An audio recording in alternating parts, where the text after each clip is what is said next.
मैं साकेत यादव एक नया पीरियड नया सिलेबस लेके आ रहा हूं। पिछले वीडियो में बच्चों को कुछ हम बताए थे सेंटेंस के बारे में। सेंटेंस 5 प्रकार के होते हैं, सेंटेंस 3 प्रकार के होते हैं। थोड़ा सा मैं सॉरी बोलना चाहता हूं। ऐसा नहीं कि मतलब उसको मुझे आ नहीं रहा था, मिस्टेक हो जाता है, ये ह्यूमन नेचर है। उसमें हमने बताया था on the basis of quality and on the basis of the structure. थोड़ा सा हमने उलट गया था, वो उलटने का मतलब फिर बदल हो गया था। आप लोग देख लीजिएगा, मैं इसको दोहरा दे रहा हूं। On the basis of quality the sentence is 5 types, मतलब गुणों के आधार पर जो वाक्य होता है वह 5 प्रकार का होता है। स्ट्रक्चर के आधार पर सेंटेंस जो है 3 प्रकार का होता है, सिंपल, कॉम्प्लेक्स, कंपाउंड। आज हम चलते हैं आपको तीसरा पार्ट लेकर के सेंटेंस का, इंपरेटिव सेंटेंस। इंपरेटिव सेंटेंस कहते किसे हैं, पहले इसको जान लीजिए आप। इंपरेटिव सेंटेंस आदेशात्मक वाक्य। क्या होता है? आदेशात्मक वाक्य। बच्चों, इसमें इस इंपरेटिव सेंटेंस में क्या क्या प्रकट होता है पहले आप जानिए। कैसे आप पहचानेंगे? अंग्रेजी में जितने भी आप अनुवाद करते हो, सबसे पहले आप क्या लिखते हो? सब्जेक्ट लिखते हो, फिर वर्ब लिखते हो, फिर ऑब्जेक्ट लिखते हो। यही एक वाक्य ऐसा है अंग्रेजी में इंपरेटिव सेंटेंस का जो क्रिया से प्रारंभ होता है। ये सब्जेक्ट मिटा दीजिए।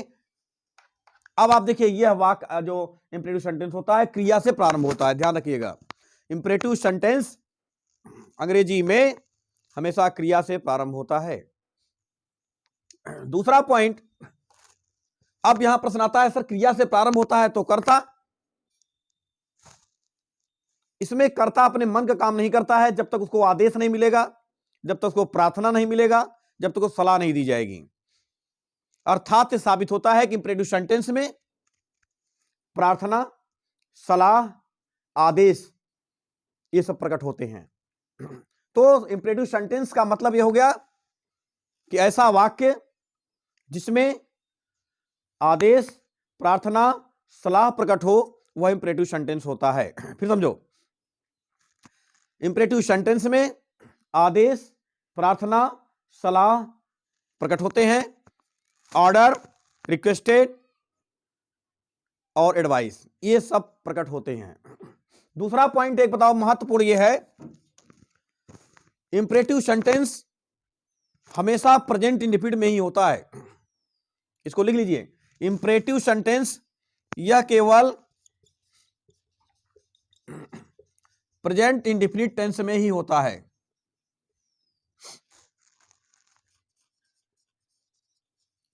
और इसका कर्ता, इंपरेटिव सेंटेंस में कर्ता हमेशा सेकंड पर्सन होता है जो छिपा होता है। इंपरेटिव सेंटेंस में कर्ता जो होता है, बिना कर्ता का वाक्य नहीं हो सकता, जान लीजिए आप। इंपरेटिव सेंटेंस में कर्ता हमेशा छिपा रहेगा, और वह कौन होता है? सेकंड पर्सन होता है। और दूसरा पॉइंट यह है बच्चों कि इंपरेटिव सेंटेंस का केवल अफर्मेटिव और निगेटिव बनता है। अफर्मेटिव एवं निगेटिव बनता है। जैसे खड़े हो जाओ,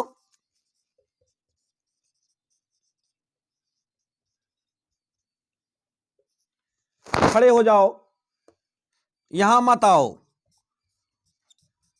यहां मत आओ। देखिए, देख लीजिए, यहां मत मतलब क्या हुआ? निगेटिव शब्द है, मना करना। मत का मतलब निगेटिव। और यहां पर तो हम इस पिछले वाले वीडियो में बताया था आपको कि इंट्रोगेटिव की पहचान बताया था। इसमें यह वाक्य जो है इंपरेटिव सेंटेंस इंट्रोगेटिव नहीं हो सकता है। फिर समझ लीजिए, इंपरेटिव सेंटेंस का इंट्रोगेटिव नहीं बनता है, इसका केवल अफर्मेटिव और निगेटिव ही बनता है। दूसरी बात, यह केवल प्रेजेंट इंडेफिनिट टेंस में ही होता है। फिर समझ लो ध्यान से, लिखाना बहुत बड़ी बात नहीं, समझने का प्रयास करिए। इंपरेटिव सेंटेंस हमेशा प्रेजेंट इंडेफिनिट टेंस में होता है, इसका केवल अफर्मेटिव और निगेटिव ही बनता है। तीसरा पॉइंट है इसका कर्ता हमेशा सेकंड पर्सन होता है। अब प्रश्न सेकंड पर्सन क्या होता है? अरे भाई पढ़ाया था अपने प्रोनाउन में आपको, सेकंड पर्सन मतलब यू। इसका कर्ता हमेशा सेकंड पर्सन होता है, अर्थात जब निगेटिव आएगा तो सहायक क्रिया भी क्या लगेगी? आपकी प्लूरल ही लगेगी, क्यों यू आपका प्लूरल है। जैसे do not abuse me, do not, देखिए आगे नहीं आगे, डू नॉट अब्यूज मी, मुझे गाली मत दो, मुझे गाली मत दो। देखो डू आया, क्यों आया डू? डच क्यों नहीं आया? डच क्यों नहीं आया? क्योंकि हम जान रहे हैं कर्ता क्या होता है, हमेशा इसका सेकंड पर्सन होता है, और सेकंड पर्सन बोले तो हमेशा प्लूरल होता है। ये आपका इंपरेटिव हो गया। फिर समझ लो ध्यान से, इंपरेटिव सेंटेंस हमेशा प्रेजेंट इंडेफिनिट टेंस में ही होता है, इसका केवल अफर्मेटिव निगेटिव ही बनता है, इसका कर्ता सदैव यू ही होता है, यू मतलब सेकंड पर्सन, सेकंड पर्सन मतलब प्लूरल होता है। बात समझ गए होंगे। अंग्रेजी में इसका वाक्य ध्यान रखिएगा, अंग्रेजी में इंपरेटिव सेंटेंस हमेशा क्रिया से प्रारंभ होता है, इसको ध्यान रखिए। अंग्रेजी में इंपरेटिव सेंटेंस हमेशा किससे प्रारंभ होता है? क्रिया से प्रारंभ होता है। बात समझ गए? तो इसके बाद हमें पूरा उम्मीद है कि आपको इंपरेटिव सेंटेंस समझ गए होंगे। ये जो बच्चों को नहीं समझ में आया होगा आप कमेंट द्वारा फिर आप भेजिएगा, फिर मैं प्रयास करूंगा। इसके बाद आता है बच्चों last exclamatory sentence. Exclamatory sentence का मतलब होता है आश्चर्य, ऐसा वाक्य जिसमें आश्चर्य प्रकट हो, ऐसा वाक्य जिसमें अरे वह मर गया, अब देखिए अरे वह मर गया, अब देखिए यहां पर आश्चर्य प्रकट हो गया, वाह हुर्रा, अर्थात कुछ आश्चर्य वर्ड होते हैं। एक पहचान बच्चों इसकी और है, मैं इसको इरेज कर रहा हूं, एक पहचान इसकी और है एक्सक्लेमेटरी सेंटेंस का, इसमें जो है ये चिन्ह लगा होता है, एक्सक्लेमेटरी चिन्ह लगा होता है, एक्सक्लेमेटरी चिन्ह भी लगे होते हैं, ध्यान रखिएगा इस बात को। और एक्सक्लेमेटरी सेंटेंस में जो भी बात प्रकट होगा, जो भी वाक्य प्रकट होगा वह आश्चर्य प्रकट करेगा। जैसे hurrah I have won the match, देखिए hurrah I have won the match. अब यहां पर देखिए ना, देखिए हुर्रा यहां पर लग गया, अर्थात एक्सक्लेमेटरी ये शब्द हो गया, एक्सक्लेमेटरी क्या हो गया? ये शब्द हो गया। इससे साबित हो गया कि एक्सक्लेमेटरी ये सेंटेंस है। एक्सक्लेमेटरी सेंटेंस बच्चों हाउ और व्हाट ए से भी प्रारंभ होता है, हाउ और व्हाट ए से भी प्रारंभ होता है अंग्रेजी में। जैसे जब इसका मैं पढ़ाऊंगा नियम, बताऊंगा कैसे कैसे होता है, व्हाट एक प्रयोग कहां होता है, हाउ का प्रयोग कहां होता है, सब मैं बताऊंगा आपको। तो जैसे कितना कितना सुंदर फूल है, जहां पर कितना शब्द आ जाएगा वहां पर व्हाट या हाउ का प्रयोग होगा, लेकिन व्हाट एक कहां होगा और हाउ प्रयोग कहां होगा, ये जब मैं आपको पढ़ाने लगूंगा तब आपको बताऊंगा। इस तरह से बच्चों सेंटेंस के बारे में हमने आपको बताया। अब अभी तो यह हुआ सेंटेंस कितने प्रकार के होते हैं, तो हमने बताया भाई सेंटेंस 5 प्रकार के होते हैं। लेकिन यह कोई पूछे या प्रश्न, अब आप देखिए आता है क्वेश्चन ये, सेंटेंस में कितने भाग होते हैं, तब प्रॉब्लम आ जाएगी बताने में। तो बच्चों सेंटेंस में 2 भाग होते हैं, सेंटेंस में 2 भाग होते हैं। अब समझ गए होंगे आप लोग कि हम कहना क्या चाह रहे हैं। ध्यान दीजिए हमारी बात, अभी तक हमने बताया था आपको सेंटेंस 5 प्रकार के होते हैं, किसके आधार पर? गुणों के आधार पर।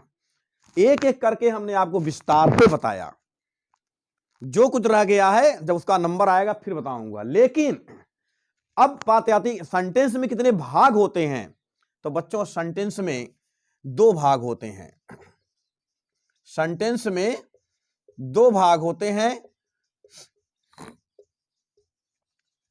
पहला होता है सब्जेक्ट, क्या होता है? और दूसरा होता है आपका प्रेडिकेट, सब्जेक्ट और प्रेडिकेट। सब्जेक्ट को बोलते हैं उद्देश्य, सब्जेक्ट क्या बोलते हैं? उद्देश्य। और प्रेडिकेट को बोलते हैं विधेय। जैसे राम गोज टू, अब ये वाक्य है, ध्यान देना, ये वाक्य आपके सामने आ गया, बात यहां पर ये आ गई कि सब्जेक्ट, वाक्य में कितने भाग होते हैं, वाक्य में कितने भाग होते हैं, हमने कहा 2 भाग होते हैं, एक सब्जेक्ट होता है और दूसरा प्रेडिकेट होता है। सब्जेक्ट यहां कौन है, प्रेडिकेट कौन है? तो ध्यान दो, बहुत आसान तरीका बता रहा हूं।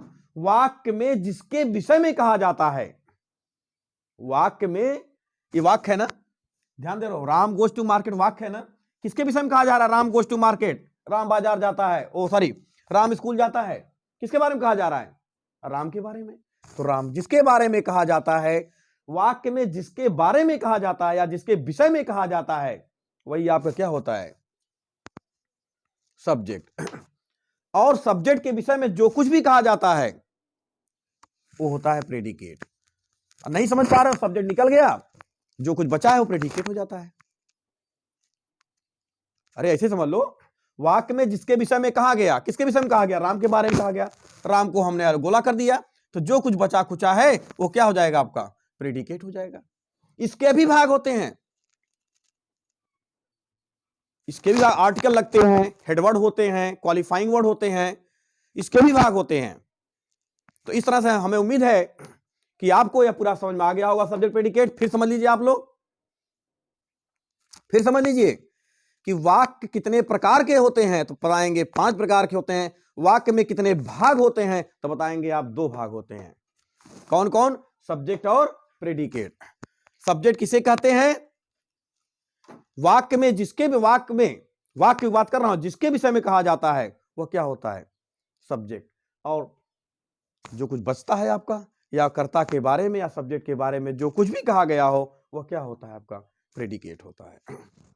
बच्चों, सेंटेंस 5 प्रकार के होते हैं, उसमें एक प्रकार ऑप्टेटिव सेंटेंस था, दिमाग से उतर गया था। किसी किसी किताब में ऑप्टेटिव हटा करके सीधे एक्सक्लेमेटरी बता देते हैं लोग, इसलिए थोड़ा ध्यान उतर गया, लेकिन बता दे रहा हूं। ऑप्टेटिव सेंटेंस में क्या होता है बच्चों? इच्छा प्रकट होती है, क्यों? इच्छावाची वाक्य होता है हमेशा। जैसे मे यू लिव लॉन्ग, तुम लंबी उम्र जियो, इसमें आशीर्वाद, श्राप, ये सब प्रकट होते हैं। और सबसे बड़ी बात यह है बच्चों कि ऑप्टेटिव जो सेंटेंस होता है, ऑप्टेटिव सेंटेंस यह हमेशा अंग्रेजी में मे से प्रारंभ होता है, इसको ध्यान रख लीजिएगा। ऑप्टेटिव सेंटेंस हमेशा अंग्रेजी में किससे प्रारंभ होता है? मे से प्रारंभ होता है। जैसे मे यू लीव लॉन्ग, इसमें भी टिक लगेगा चिन्ह वही, इसीलिए लोग कम पढ़ाते हैं इसको, मतलब एक्सक्लेमेटरी में ही डाल देते हैं, लेकिन ऐसा नहीं, आप जान लीजिए, थोड़ा सा बचा हुआ था। तो अंतर क्या होता है एक्सक्लेमेटरी दोनों में? ये भी लगा हुआ है। इतना ही देखिए, यदि आप में से प्रारंभ है तो आप जान लेना यह क्या है? आपका ऑप्टेटिव सेंटेंस है। बच्चों, हमने पूरा प्रयास किया, जो कुछ भी त्रुटियां रहीं उसके लिए मैं सॉरी बोलता हूं, और आपको समझाने का पूरा प्रयास किया, करता आ रहा हूं। यदि इसमें कोई प्रॉब्लम आ जाए आपको, तो आप कमेंट्स द्वारा हमको बताएंगे और हम पूरा सुधार करेंगे, उसमें और प्रयास करेंगे आपको समझाने के लिए। बस मेरा यह, एक टीचर, मेरा ही नहीं, किसी टीचर का लक्ष्य होता है कि हमारा पढ़ाया हुआ विद्यार्थी, हमने क्या पढ़ाया, जो मैं पढ़ा रहा हूं, मेरे पढ़ाए हुए विद्यार्थी के अंदर जा रहा है, कि समझ में आ रहा है कि नहीं आ रहा है। इसलिए हमारे चैनल को आप लोग देखिएगा, सब्सक्राइब करिएगा, लाइक करिए, कमेंट्स करिएगा, और फिर अगले दिन मैं दूसरा टॉपिक लेके चलूंगा। Thank you.